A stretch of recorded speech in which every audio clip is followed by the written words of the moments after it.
Medina में एक दिन दोपहर का वक्त था।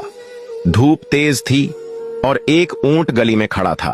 ऊंट बहुत थका हुआ और प्यासा था। उसका मालिक उसे बांध कर कहीं चला गया था।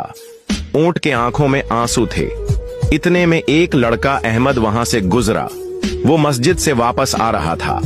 अहमद ने ऊंट को देखा तो फौरन उसके पास गया। ऊंट ने हल्की आवाज निकाली जैसे वो कुछ कह रहा हो। अहमद ने ऊंट के सर पर हाथ फेरा और कहा, बेचारे ऊंट, तुम्हें पानी चाहिए ना? फिर अहमद ऊंट के मालिक को ढूंढने गया। जब वो मिला तो अहमद ने नरमी से कहा, चचा, ये ऊंट बहुत प्यासा है, उसे खाना और पानी देना चाहिए, ये भी अल्लाह की मखलूक है। ऊंट का मालिक शर्मिंदा हुआ। उसने फौरन पानी और चारा लाकर ऊंट को दिया। ऊंट खुश हो गया और उसकी आंखों में चमक आ गई। अहमद ने सब बच्चों को बताया कि जानवरों से भी प्यार करना चाहिए, क्योंकि अल्लाह सबको पसंद करता है जो रहम दिल होते हैं।